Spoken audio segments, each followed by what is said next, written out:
So let's try part 2 of musculoskeletal pharmacology. So osteoporosis. Osteoporosis is thinning of the bones. That's pretty obvious. Um, by definition, it's greater than 2.5 standard deviations below the population norm. That's the T score. The Z score is the age-related norm. And if it's below 1.5 standard deviations below that Z score, it could suggest a secondary cause. So who gets osteoporosis? Older women who are white, especially if there's a family history, and especially if they have any of the diseases that are listed here, and especially if they've been on steroids for any of those diseases. So what are your modifiable risk factors? Well, if you get enough calcium when you're a teenager, you probably have a lower risk of osteoporosis. Probably does not make a substantial difference supplementing calcium after age 50 or so, although that is very controversial. There's some people that really still believe that. The data is not very compelling, but it probably doesn't do any harm. There is some sense that getting enough dietary calcium may have some benefit. If you continue estrogen beyond menopause, that should actually decrease the risk of osteoporosis. Decreasing alcohol, increasing activity, and avoiding medications which are related to osteoporosis, specifically steroids and heparin. I've actually seen women that had a DVT or clotting issues and had to go on injectable heparin during a pregnancy and ended up with some osteoporosis or osteopenia. Osteopenia is the same thing as osteoporosis, only it's that space between 1 and 2.5 standard deviations below the norm on the T-score. So what you can do to treat osteoporosis, don't smoke, manage those diseases, preferably without using steroids, avoid the medications noted, increase your activity. Wolff's Law says the bone density increase the more weight you bear on it. Calcium supplements early in life, and there's also some questions of supplementing it later in life might increase heart disease risk, although that, again, is not particularly compelling data. Vitamin D may have a benefit, although most of the studies that have been done really don't show any benefit. There are medications that can increase the density of the bones.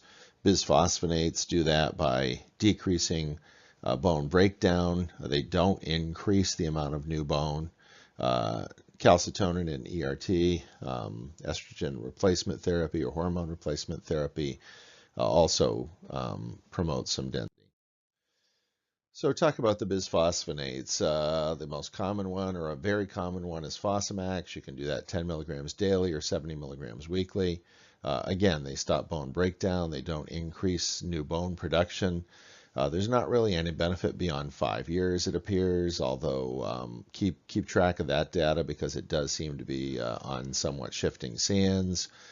Basically, it means that after somebody's been on 5 years, usually you take them off because the side effects probably outweigh the benefits. There have been some very atypical femur fractures associated with being on bisphosphonates. The fracture benefit is relatively modest, and some people choose not to do them.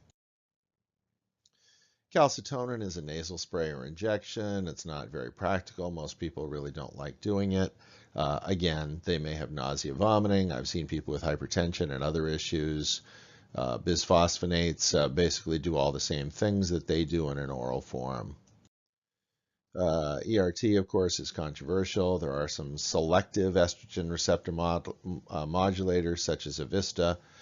Those actually don't seem to be in vogue right now. Again, mostly because of the fear of maybe causing breast cancer and some other issues like endometrial cancer. All the usual reasons that people are hesitant to do estrogen. There is only one medicine that's sort of known to increase bone mass at this point, or at least one relatively common one, and that's the Prolia. Note the MAB suffix on there. That MAB suffix, whenever you see it, is a monoclonal antibody. The two letters before that we'll talk about in another talk, but they really talk about where it came from, whether it's a human version or a mouse version. Women who take Prolia for 3 years do decrease their risk of spine fractures. It's about $1,200 a dose, but that will last you 6 months. It's a rankle inhibitor and does seem to have substantial benefit. Again, the cost would suggest that you need to do a prior authorization. It's about $100 I'm sorry, $200 a month. So it's not outrageous, but you will have to jump through some hoops to try to get this done. So let's shift gears a little bit. Let's talk about Janice James. She's a 42-year-old woman. She's a high school science teacher. She's got some vague arthralgias. She's tired. She's got a poor appetite. She's got general malaise. When you question her about her arthralgias, she also does note that her joints do seem a little red and swollen at some times. So you do an arthritis profile at York Hospital. These are the 4 elements that are on an arthritis profile. A lot of these lab profiles vary from place to place. So you have to kind of know what's on that profile when you order it so that you can interpret appropriately. She's got a SED rate of 50, a rheumatoid factor of 28. Normal SED rate, depending on the method, is up to about 15, 20, or even 30. So this is definitely elevated. Normal rheumatoid factor is up to about 14. ANA is non-reactive. On the lab talk for the lab course, we'll talk more about ANAs, but they're very difficult to interpret. But fortunately, in this case, it's negative, so we don't have to worry about it. Uric acid is 6.0, so that's well within the normal range. So she would seem to have a diagnosis or physical exam and laboratory testing that would support the diagnosis of rheumatoid arthritis. There is some very specific diagnostic criteria that you'll want to become familiar with. But thinking about the pharmacology, if we in fact did diagnose her with rheumatoid arthritis, we can go ahead and we can think about what we would do. It is an autoimmune disease. That means that we're now using a lot of biologics, those monoclonal antibody medicines, to see if we can knock down the immune defenses and block those so that the body's own cells can react appropriately.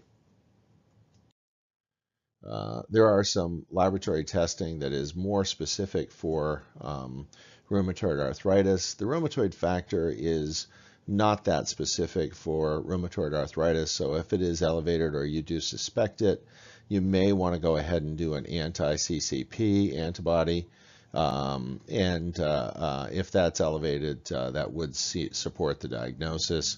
Ultimately, rheumatoid arthritis, however, is a clinical diagnosis. There are people that are seronegative RA, and you will want to familiarize yourself with that. It's important to discriminate the fact that arthritis just means inflammation of a joint. Some joints get inflamed from overuse, and we call that wear and tear arthritis or osteoarthritis or degenerative joint disease. All of these basically mean the same thing.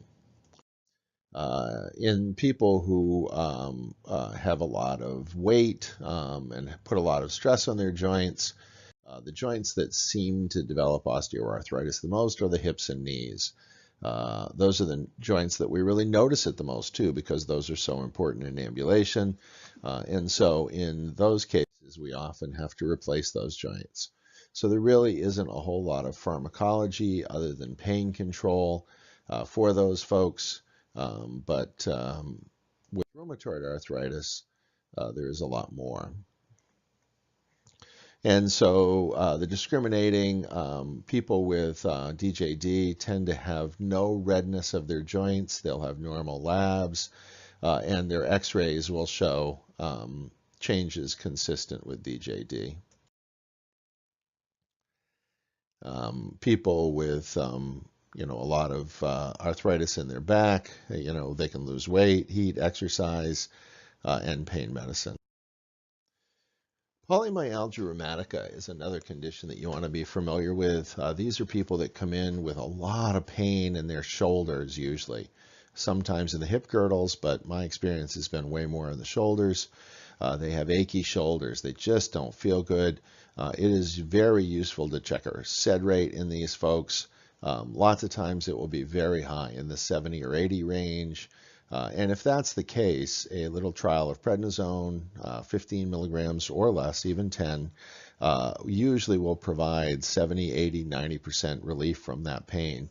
It's sort of miraculous in a lot of people, and you look really brilliant when you diagnose PMR because you take somebody that's had a horrible life, extremely painful, and you make their life much better.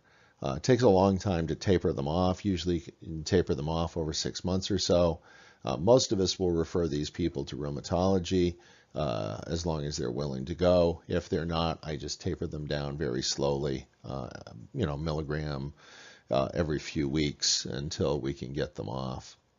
There are people with PMR that don't have an elevated SED rate. That's a lot harder. You can sometimes do a trial of prednisone in people with these shoulder hip girdle pain. If they're going to respond, they're going to respond pretty quickly. Disease-modifying anti-rheumatic drugs are particularly critical for rheumatoid arthritis. Methotrexate is a chemotherapy drug which interferes with factors such as tumor necrosis factor and those things which really cause a lot of inflammation in the joints. Arava, kind of the same thing, as well as the biologicals which interfere with that autoimmune process. Gout is a condition in which people come in with red, hot, swollen joints, usually because they've eaten something that they shouldn't have, often with a beer or two. Seafood is a common offender, so, I have a couple of guys that every summer go out and get a whole bunch of shrimp, have a couple of beers with it, and end up in the office with an exacerbation of their gout. The gold standard is to aspirate the joints. Most of us don't do that, but the rheumatologists and sometimes orthopedists do. If there's urate crystals in the joints, that is diagnostic of gout. The serum uric acid can be up, low, or normal in a gout exacerbation. So it's good to get a baseline, but you really can't use it as a diagnostic factor in diagnosing gout. Indocin, which is an NSAID, which has very little pain relief, but a lot of anti-inflammatory effect. Colchicine, we don't know the mechanism, but we do think it's got interleukin and neutrophil effects. Basically, that's just a dose and usually 2 pills, and then a couple of hours later another pill, and then hold off for 3 days. Most people within 24 hours, their inflammation will have gone down. Prednisone is always a good choice for these folks. A lot of people don't like to use prednisone, especially in diabetics, because it'll drive their sugars crazy. But it is a good treatment for acute gout, although most people think it's second or third line. If you have chronic gout, you can start somebody on allopurinol. Uloric is another option. Most people save that for people with renal dysfunction, just because it's much better tolerated in people with renal disease.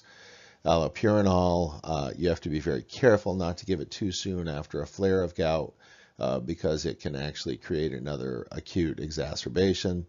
Probenecid is an option, although it's rarely used, and there are some people that are on colchicine every day as a prophylaxis as well. So this was a sort of lightning review of some of the other issues related to musculoskeletal. Obviously, there's some other videos to watch and some other readings to do, but this gives you a quick overview.